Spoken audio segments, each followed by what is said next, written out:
This was, as I was telling John the other night, this is Nicholas Roeg at his least disciplined. I don't know. The first half is pretty disciplined, I think. Well, yeah, and I mean the fact that it but had two directors probably has a lot to do with the rather schizophrenic nature of this movie, but it is an awful lot to get through just to get to the, oh, they took a lot of drugs and switched bodies, the end. Yeah. The I mean the Nicholas Rogue's editing style, I don't even I almost needs like a new word to sort of describe it because I mean I this is our first Rogue, but I mean like I watch him fairly regularly. I got a ton of them in the closet. I actually think Don't Look Now might be the least frenetic, and it's still pretty all over the place. I mean, I don't know how long it's been. Although there's the That's probably my love favorite scene with yeah, that's my Christine. favorite. But go rewatch Man Who Fell to Earth. Yeah. Yeah, there you It's go. all over the place. This film, He's kind of a spaz. Or the one with Gene Hackman. What's that called? Eureka. Yeah. Eureka, yeah. That's got Rutger Hauer. That's a good cast. That's like I It think is. the money, and he still managed to fuck it all up. Yeah. Mm. I watched this film beginning to end, a couple breaks, to go to the bathroom or whatever, but man, I never grasped this film. It's just it's chaotic. The I don't first know half that it the meant first to be half is crap. this ridiculous Cray brothers. Actually, Yeah. someone said Piranha Brothers from Doug Monty and Dinsdale Python. Piranha. I did, Yes. yeah. And it's this silly East End gangster show, that movie that never makes any goddamn sense. I'm with you, Scott, on this. I tried so really far. hard to figure out what the hell is going on, and it never penetrated. No. Then we ended up with Mick Jagger. He's like this, basically Mick Jagger, and basically it becomes this whole different film, which is fine. Films can turn from one thing to another. I don't mind that at all. But that didn't cohere either. I was like, No. it was just, But yes. you had Anita Pallenberg. Well, yeah, there was And Michelle there was Breton. amazing, It's the second movie we've seen with her in there's it. some amazing bods in this film. I'm not going to argue that. Yeah, I didn't like this movie necessarily, but I really liked a lot of the visual style. Yeah. Yeah, I'll It's give you all that. style. And It's all I liked style getting in the way of the story. and it's also got incredible set design and costuming. The detail Yeah. is pretty great. Yeah. The effects and stuff. And also I like the nudity. There's I wonder so how much much of of it. it- There's so I wonder how much of it is also actually 60s set era design, though. nudity. It's like I'm unshaded. with you. I'm with Yeah, you. they probably I just don't think found good everything was locations. set I don't know. design. No, I But think, I- yeah, this is walking into some dude's apartment and going, okay, we're just going to shoot it as it is. I'm Yeah. sure a couple of you guys Yeah, read the that's- Wikipedia, but as I understand it, the movie studio was all too happy to give Nicholas Roeg a ton of money to make a Mick Jagger movie, and he showed up with this. Yeah, right. Yeah. Well, I'm sure this is filmed at It's like like Mick Jagger's Sergio place over in Leone Shepherd's making Bush. It's and all like that. Time it's in like the West. certain scenes are too weird and then certain scenes are too boring and long. Yeah. It's But kind of then every strange. once in a while, he'll do like I thought. Like every once in a while, like, well, that's kind of See clever. that? Like, There's he some did everything like with the yeah, kitchen behind sink. you. There's some fun stuff in there. There's some great visuals in there. But Nicholas Roeg is a DP. He thinks Right. visually, and he doesn't think like in terms of making the story make sense. Yeah, But his visuals are really sharp. Well, I yeah, like some Donald of the editing, Campbell especially wrote the opening. screenplay. In fact, you get right down to it. The memo from Turner, that whole section there, the music. It's Yeah. basically one of the first music videos ever, right? For sure. Yeah, and he had perfect control over that. He told a story from beginning to end with little comments and all these characters in there. And I was like, I felt like it was someone had dropped a music video in the middle of this movie. That was perfect. It works really well. I think this movie is a hot mess. It makes no sense, but there's enough going on to engage me visually. Oh yeah, And visually. also, like it's been a while. I haven't seen this movie in 30 years, so I kind of don't Same remember. here. Like, I kind of remember that the I had end. never seen Oh yeah, this. they did there's some sort of weird nonsense about switching bodies, and then Mick Jagger's in the back of the car, Right.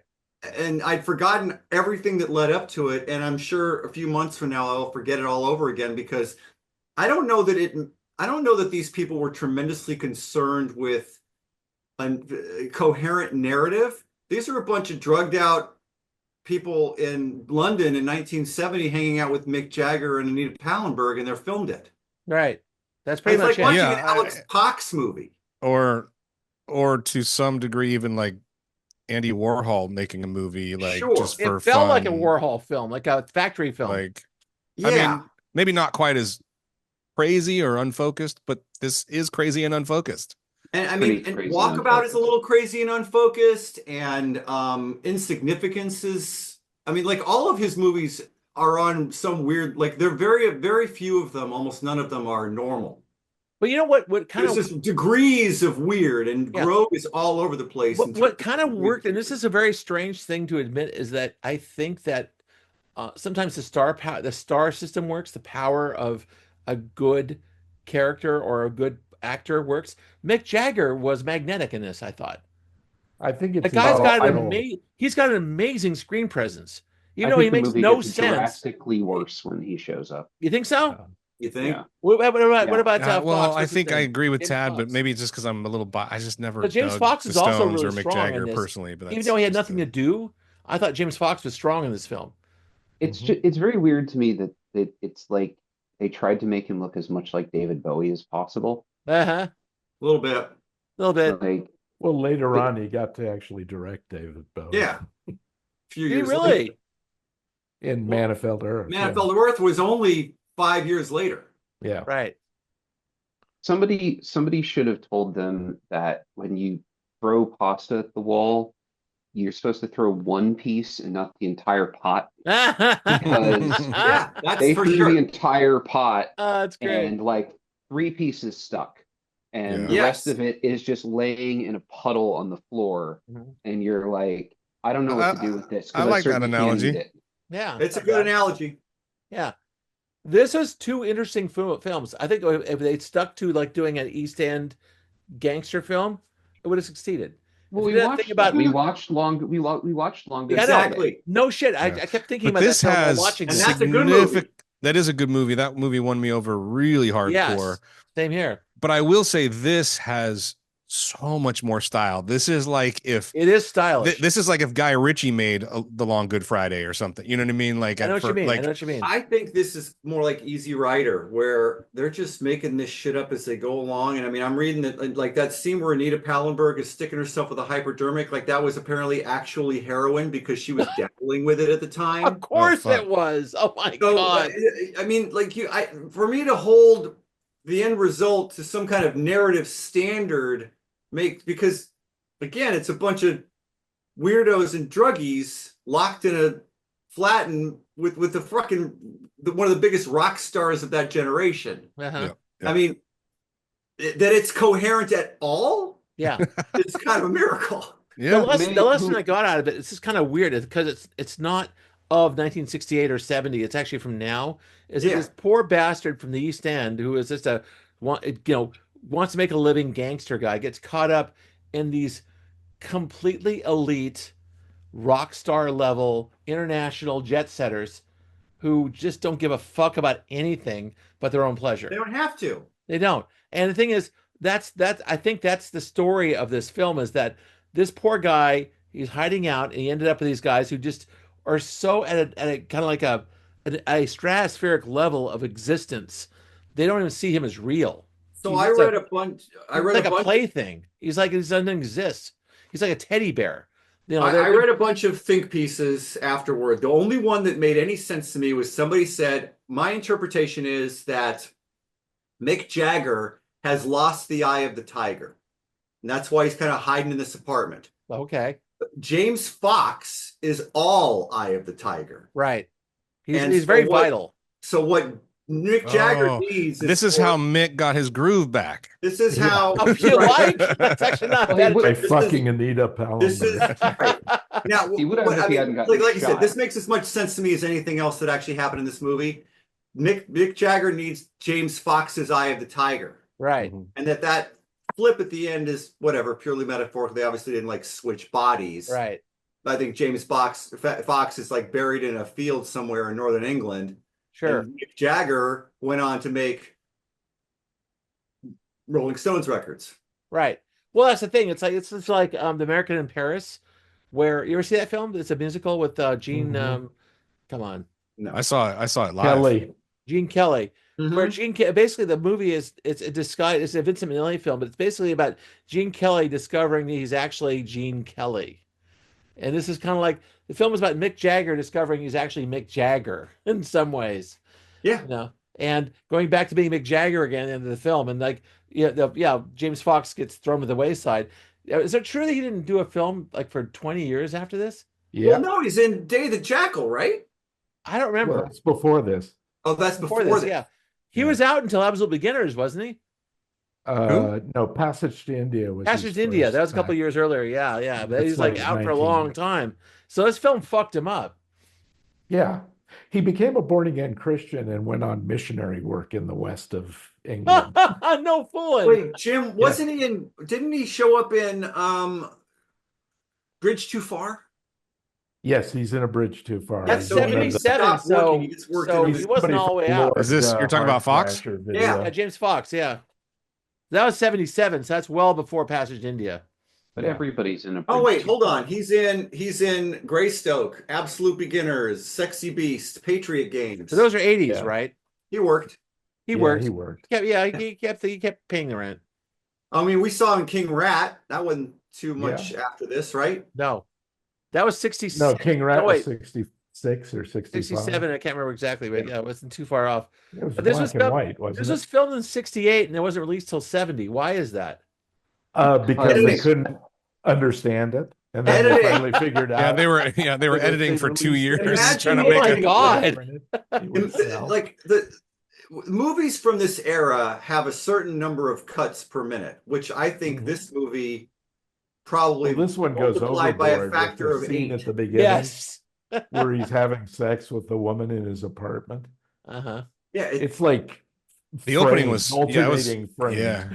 I now thought that was where rad. that works I like the and opening. where that approach got refined and works is if any of you guys have seen the sex scene with Donald Sutherland and Julie Christie, it's legendary. Yeah, And Don't that's Look right Now, done. Yeah. where it's during, before, and after, and it kind of jumps all over the place. Like Uh-huh. Mhm. they're getting ready, they're having sex, they're getting ready. Now it's after they've just had sex and they're getting ready. That actually kind of works. It also reminds me of, even though it's not did sexual, not but it's work that here.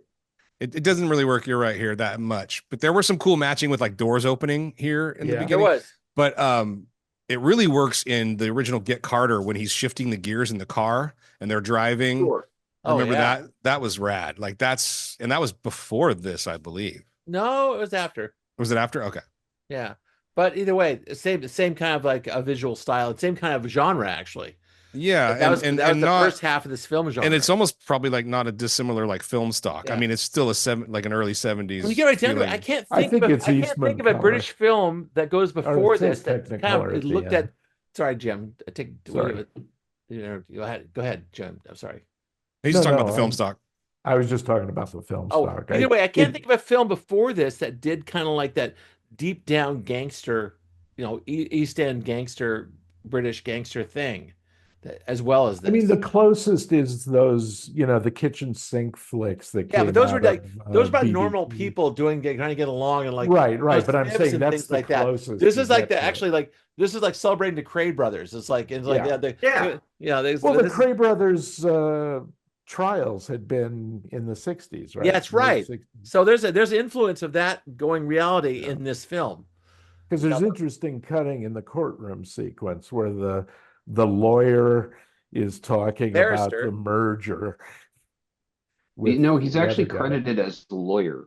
Oh, okay, Yes, that's yeah. funny. Not a solicitor? That's weird. Oh, yeah. No. Okay. This movie, when Warner Brothers saw it, they had a test screening, and one of the Warner Brothers executives' wives threw up, and they had to give refunds to the paying audience, and so they buried it. They did. At least in America, they did. And now it's And on so- Criterion. Yeah. The British consider it one of the best films ever made in Great Britain. That's the thing. It's I like have a BFI. I don't see it booklet on myself. it. I'm sorry, I don't. I I have don't to either. disagree with all of you. I think the story is quite simple, actually, and it's Is pretty it, though? easy to Fuck. follow. Yeah. How Oh, dumb the am I? story- I couldn't follow it. Narrative. The story is simple. There's nothing else that's simple about the movie, though. Hmm. Right. And I didn't find it very interesting except for the visual flair. Yeah. Hmm. Well, golly, where we gotta go? I don't guess know. you I have to mean- live through it. At the margin, I would still give this a mild thumbs up. Oh, Like, Jim, I find it fascinating as a historical document. watching, because again, Nicholas Roeg, I like a lot of Nicholas Roeg movies. Is one of my favorites. And it's funny to watch. Like we've watched a few firsts on this show where you can go, well, they definitely did not have any of their shit figured out. Yeah, we've seen a couple of those. Yes, but by the third or the fourth one, you could see, and Rogue has such a very distinct style. Like you always know what you're watching one of his movies because it's kind of that weird schizophrenic editing thing, and you're very disoriented a lot of the time. And here it didn't work, but by the time he gets to, I mean, Walkabout is a little bit stronger. I love Don't Look Now a lot, and then Man Who Fell to Earth, like he got better as he went. Abandon like by the time you get to Insignificance and the stuff in the mid '80s, it's still Nicholas Roeg movie at its core. Like he tackles a lot of different subject matter too, which is really cool. I think he just refined his oomph. He got where he wanted to be as a filmmaker. It took a decade or so, but that's where he got. It took a while. So, Jim, take a corner here, and we'll call it off. It's your film. Corner us. Yeah, I don't know. I thought it was a good one to go with the second flick that we're looking at. I did see some of that. Yeah, for sure. We should address that. There's definitely some of the going into holes. Oh yes, and lots of skin. Lots of skin. There's some similarities, definite similarities. Insane color choices. Yes, drugs and also some police activity or exactly criminal activity. Anyway, I've seen this movie a bunch of times. I actually own it on DVD, and I guess now I'll get it on Criterion on Blu-ray. If you get it today, it's 50% off. Now, it's 50% off today. But 14 more hours. It's definitely it's a fun movie, and I agree with Chris. It is sort of a historical document in that Anita Pallenberg was married to Keith Richards at the time, right? Oh, that's fun. Who was apparently not thrilled at all with those sex scenes. Yeah, he was gobsmacked. Or with a lot of the other things that were going on set. Yeah, so, I would imagine. So okay, well, I guess I'm giving it I'm ready about. I'm actually sorry. I'm actually right 8 o'clock right here. I'm sorry. I'm gonna give it half because of the visual style is really cool. I was confused by the whole thing. But I'm also just never been a Mick Jagger fan. That's just a personal. I saw it as a kid at the Nickelodeon and was confused, and I saw it again. I'm still confused. So yeah, that's kind of how I'm at.